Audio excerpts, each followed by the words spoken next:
Bloomberg Audio Studios. Podcasts, radio, news.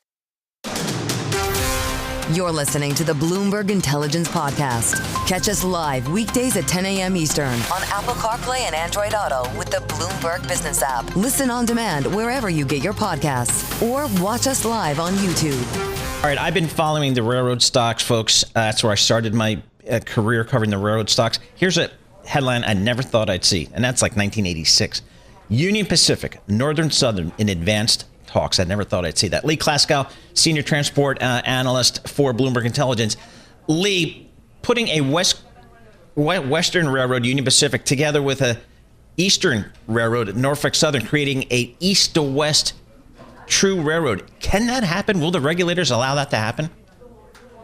I mean, it's possible, given where the surface transportation rules are now as it relates to large acquisitions. You know, we give it a relatively low probability, maybe 25, 30, 35% chance of happening. The STB is actually in August reviewing some of its rules to streamline some of the processes that it deals with. But, you know, it's not impossible. But again, you know, we think that the probability is below 50%. If it were to happen, it would create the first transcon railroad. And that could be good.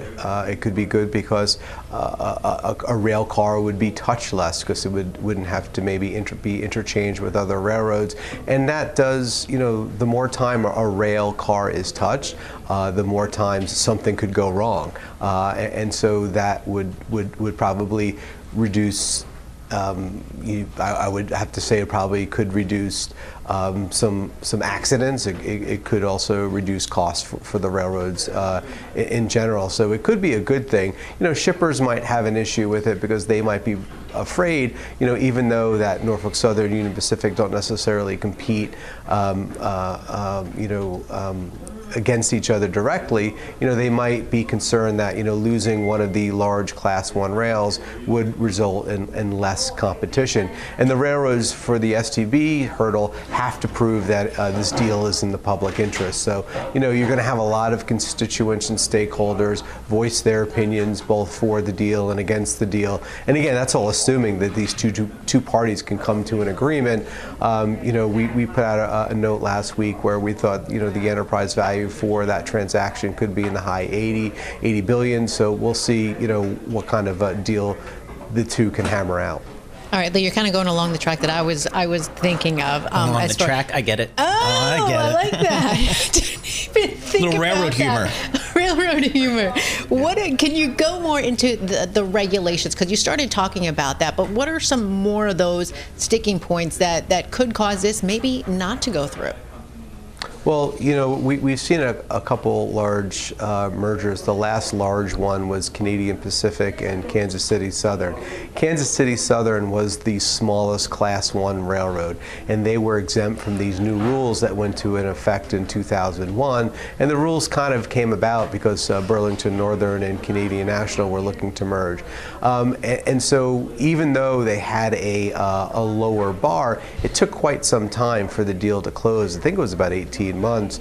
You know, we suspect that under the current rules, a deal between Union Pacific and Norfolk Southern could take about 2 years to get STB approval. So it's going to be a long process. So even if the two come out tomorrow and say, hey, we're doing a deal, and the shareholders approve it, you know, this could be 2 years until we see an actual transcon railroad.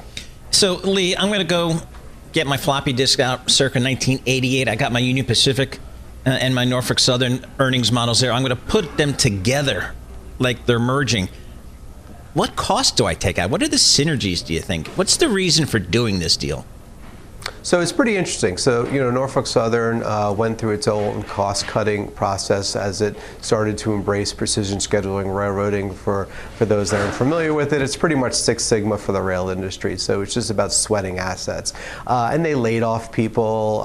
And so, you know, it's not like there's a lot of fat there. But what I suspect is that they maybe they'll maybe be laying off some people in corporate, because you don't need 2 CEOs, you don't need 2 CFOs, you don't need necessarily as many salespeople and accountants. So there's that aspect of it, and also if they are able to provide a lower cost service, they might be able to, even though they can raise rates, provide it at a lower cost to shippers. So I think that's going to be the big, what can they do for shippers, is can they lower the cost curve because of the fact that, again, the rail car is being touched less, and are they able to pass that on to shippers? I think if they can make a case for that, they'll have an easier time of getting a deal done.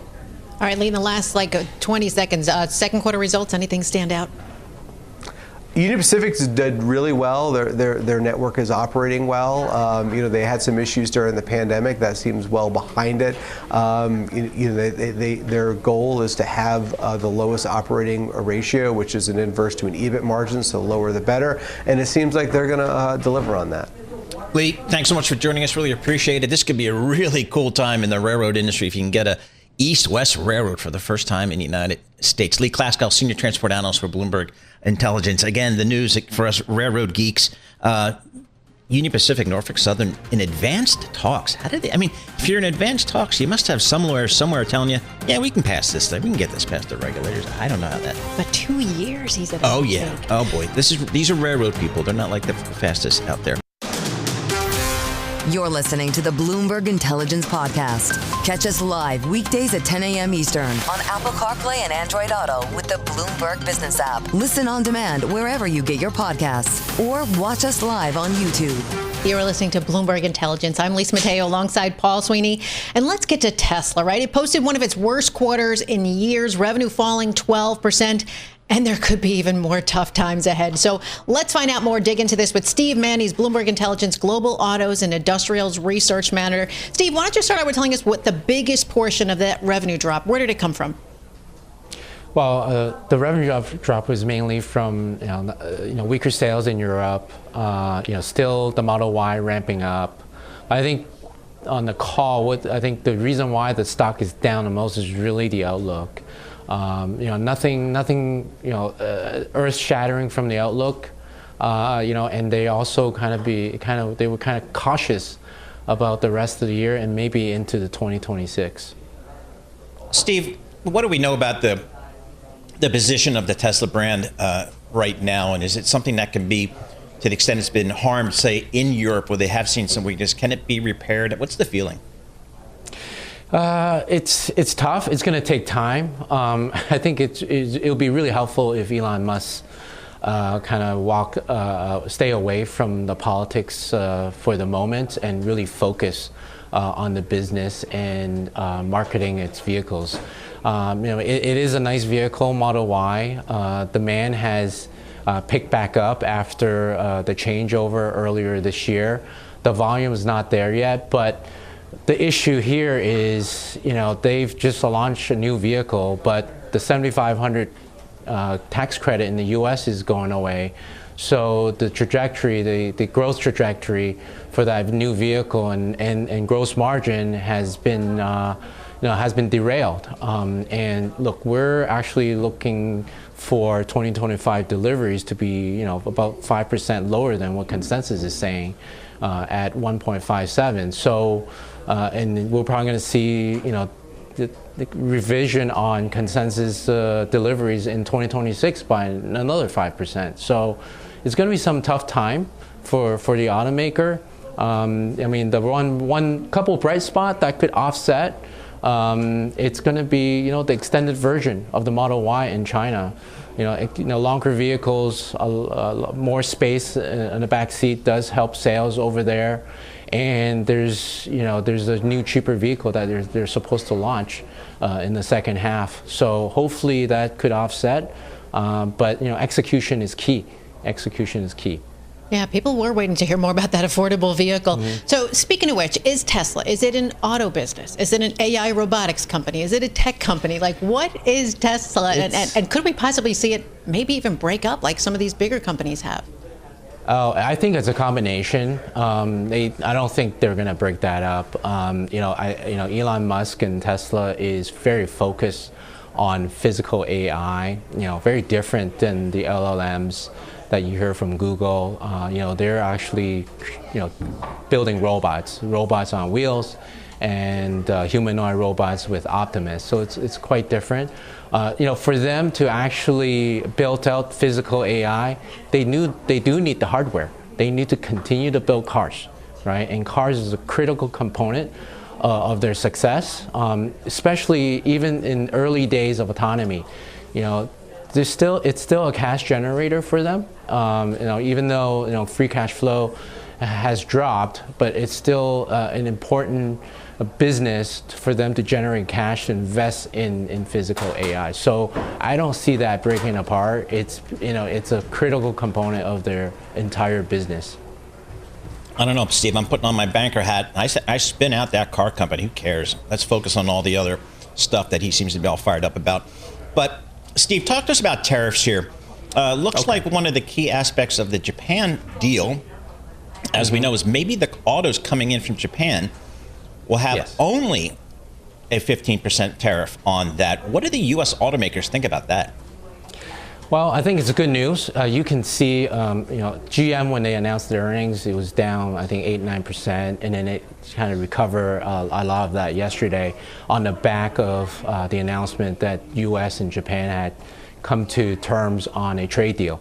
And what it means is 15%, at least 15% tariff.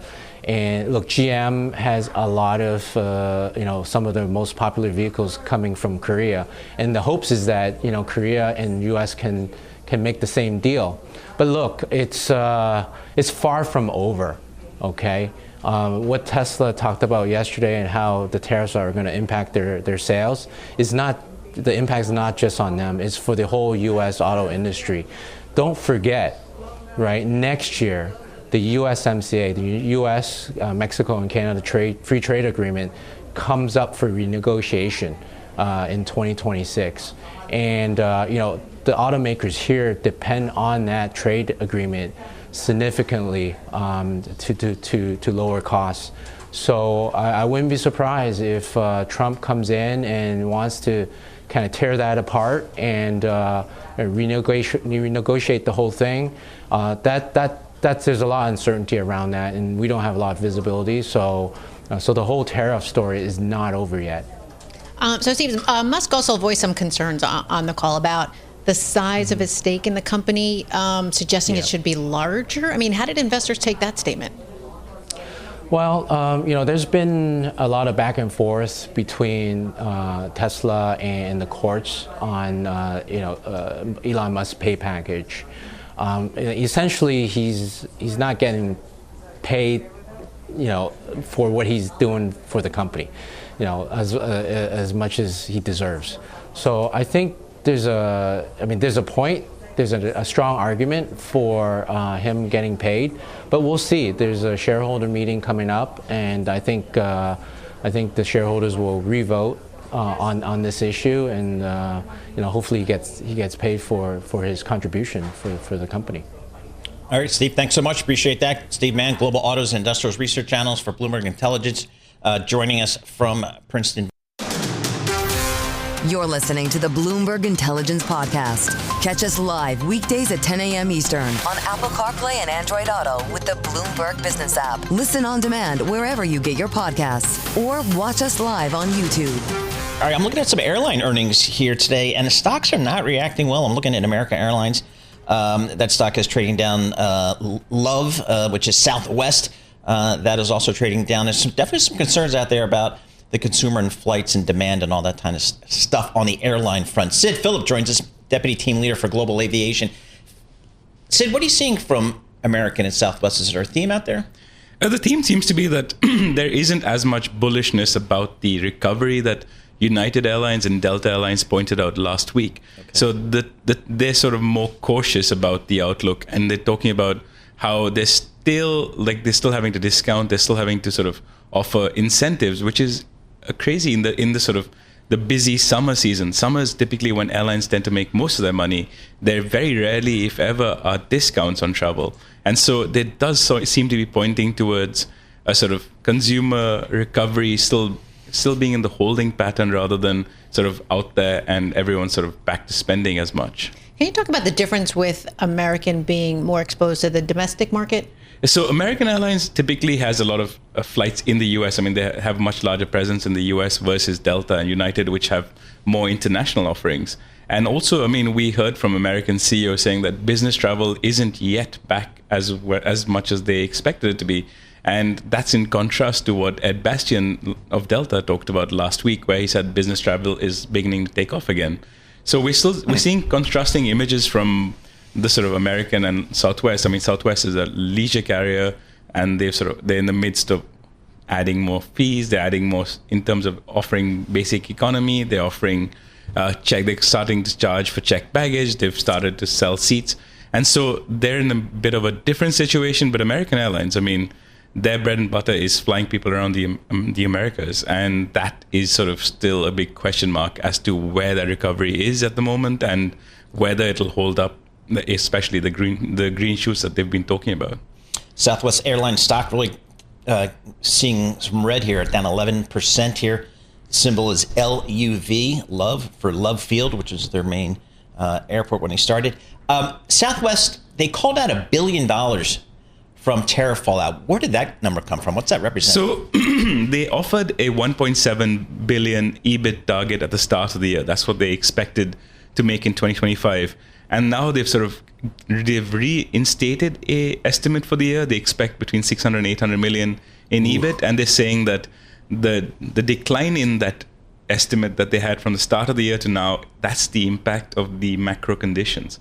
And so because I'm trying to think tariffs, I guess tariff on repair parts or something like that, or is it just the uncertainty created by tariffs? They're ascribing that. Exactly. They're talking about the macro environment. Are people buying that, do you think? They are to some. I mean, there has been a slump in travel. I mean, immediately after the sort of the tariffs were announced and the whole trade wars and everything else, people did start pulling back on spending. People stopped buying holidays because they sort of are more concerned about their economic certainty. And that seems to be the trend that's continuing at the moment, where people are still not quite sure if they're going to have the money that they need to spend on holidays. And that's really where Southwest Airlines is sort of seeing a big hole in its finances, because they need people to go on holiday in order to be able to actually make money. Yeah, no kidding.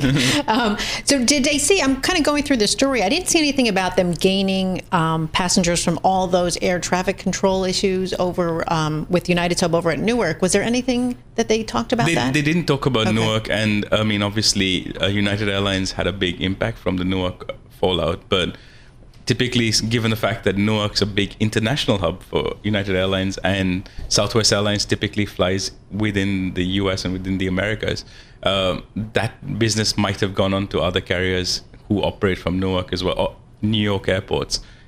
Yeah, I've been flying out of Newark my entire life, and I'll tell you what, it was a dump. But Terminal A, that's nice. That renovation is awesome. I mean, and if they can do to the other terminals what they did to Terminal A, then we got something there. So I'll stick up for Newark Airport at EWR anytime, and more or less it's been generally okay. Although they tend to, when you land, you tend to just sit on the tarmac waiting for a gate. That really bums me out, and I let everybody know about it. All right, Sid, thanks so much for joining us. Sid Phillip, Deputy Team Leader for Global Aviation here at Bloomberg News, joining us live here in our Bloomberg Interactive Broker Studio. You're listening to the Bloomberg Intelligence Podcast. Catch us live weekdays at 10 a.m. Eastern on Apple CarPlay and Android Auto with the Bloomberg Business app. Listen on demand wherever you get your podcasts, or watch us live on YouTube. Elise Mateo, Paul Sweeney live here in our Bloomberg Interactive Broker Studio, streaming live on YouTube as well.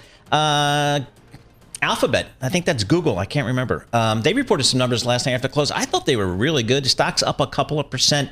Some people are bummed because they took up their CapEx number a lot. I view that as a positive. I don't know, because I think they're spending money to make money. It's one of those things. Mandeep Singh joins us here. He covers all the technology stuff for Bloomberg Intelligence. Mandeep, what was your takeaway from the Google results? I mean, the fact that they are able to grow their search business double digit at that kind of run rate, $210 billion plus. Yep. Like, think of how many incremental dollars they added just by virtue of that 11% growth in the $210 billion business. And that is where, the real strength lies with a company like Alphabet. They are overlaying Gemini across their family of apps. AI overviews is actually driving 10% more queries. And AI overviews is now used by 2 billion monthly active users. So Google search has 5 billion monthly active users. Imagine AI overviews being used by 2 billion monthly active users. So they got the UI part right. Gemini as a standalone app has got 450 million monthly active users. Imagine if everyone started paying a $20 subscription like ChatGPT. This could become a $100 billion business in addition to search.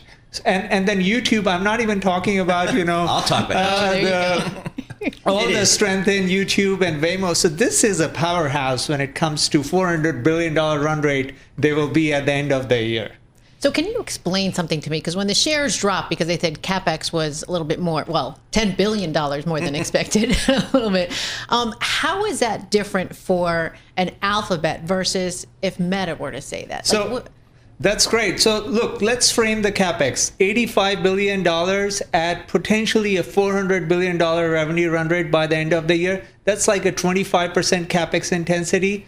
Meta, on the other hand, is already at a 40% CapEx intensity because their CapEx will be $70 billion at a run rate of close to $200 billion. So that just goes to show Alphabet is still far lower than their peer group when it comes to the CapEx intensity. I mean, that's just the scale of the business that they are operating. And look, I do think the ROI on their CapEx is higher because Gemini's cost is much lower than all the other large language models, including Microsoft, including Meta. They do inferencing at a lower cost. And that's the advantage of having your own chip, having your own large language model that Microsoft or Meta don't have because they rely on NVIDIA chips, whereas Google does most of their inferencing from the TPU chips. So I think that just vertical integration they have, Alphabet has, gives them such a big cost advantage when it comes to running the AI infrastructure. Where's the company on the various regulatory issues outstanding? What are the 1 or 2 or 3 ones that we really got to focus on, and what's the market telling us? So that's the biggest risk with Alphabet. Okay. That has been the biggest drag on their multiple, and it remains because we have a catalyst next month where Judge Mehta is going to make a decision on the remedies. And, especially that Chrome split, that's still an overhang. Now, the base case is there won't be any Chrome divestiture, but we still need to learn about what are the remedies that may come about in terms of, proposed by the judge. And that is where if they're asked to, share search data or some other type of remedy that's going to hurt their position, I think that is the big overhang. Boy, this one could be, if you have a firm view on that, you buy the stock here, and there's a ton in this thing. Given what I just saw last night on the earnings, are people doing that? Are people making bets here? Do you think? I bet you they have to be. I mean, the narrative is still so negative. Right. Everyone is fixated on, ChatGPT, my workflow has changed. This is where Bobby Axelrod on Billions would somehow figure out where this judge is going to rule and make a bet one way or the other. There's the Bobby Axelrods of the world out there. I agree. I think if you can figure out decisively what the judge's verdict is going to be, the multiple wise, you could see easily a 25 to 30% multiple expansion. Wow. And numbers will go up for sure after print last night. But multiple expansion is like 25 to 30% just on. And when is that ruling? That's coming up in August, September timeframe. Yeah. It's hard to keep up with these things. I don't know how you do it, Mandeep. That's why we got Mandeep. Wait. Mandeep's got a huge team, global team behind him. I mean, all he does is come on radio and TV. Do you have and interns they do all the too? work. He's got everything. He's got everything. So you army. mentioned YouTube before, Google's video site. How is its advertising still going? Still going strong? So look, YouTube subscriptions is what's really doing well right now. So YouTube subscription growth is north of 20%. Imagine, Netflix growing 16, 17%. YouTube subscriptions actually surpassing Netflix's growth. And then you layer ads on top of that, which grew at a very healthy 13%. So ads is a $40 billion business. Subscriptions is now close to, $20 billion. And that is where you're seeing, combined cloud plus YouTube ARR is close to 115 billion. So imagine when just these two segments growing at north of 20%. I mean, it's just a phenomenal business, these two, both cloud and YouTube. And on a standalone basis, there is so much runway for growing these two segments. And the one thing one of the initial use cases that made sense to me was advertising for AI, use case for AI. Just you could use AI to really make an ad that much more targetable. And therefore, it's much more valuable to the advertiser. And that's what we're seeing from Meta, from Google, from Amazon. I mean, anybody who's selling digital advertising, we're seeing it in the numbers. Yeah, and ad pricing, I mean, again, it came out at 8% growth, high single-digit growth on ad pricing, especially when everyone was concerned about Chinese advertisers pulling back in the wake of tariffs. 8% ad pricing growth is phenomenal. And that just goes to show these companies know how to target the ads the right way, and AI is augmenting that. And I always forget that Waymo is a part of Alphabet too. They've got their hand in everything. How have they been doing? Because I know they've been talking about different partnerships with different ride-sharing apps. Yeah. So look, everyone talked about CapEx increase. To me, the CapEx dollars don't just flow to cloud, but also they help Waymo expand. Because you have to remember, with Alphabet, everything is powered by that shared infrastructure. That is what's powering search. That's what's powering cloud, YouTube, and now Waymo. And so with Waymo, they obviously need more fleet. They have a fleet of 1,500 right now, so they want to expand to more cities. But the more CapEx you spend right now, it's a land grab, and they have the best technology when it comes to robotaxis. So CapEx makes a lot of sense. All right, Mandeep, thank you so much for joining us. Appreciate that as always. Mandeep Singh, he's a senior tech industry analyst from Bloomberg Intelligence, joining us here in our Bloomberg Interactive Brokers studio. People, he's got a team behind him. I mean, we have tech analysts all over the world covering this thing because it is a global industry. So that's Mandeep is just a pretty face we put up here. This is the Bloomberg Intelligence Podcast, available on Apple, Spotify, and anywhere else you get your podcasts. Listen live each weekday, 10 a.m. to noon Eastern on Bloomberg.com, the iHeartRadio app, TuneIn, and the Bloomberg Business app. You can also watch us live every weekday on YouTube and always on the Bloomberg Terminal.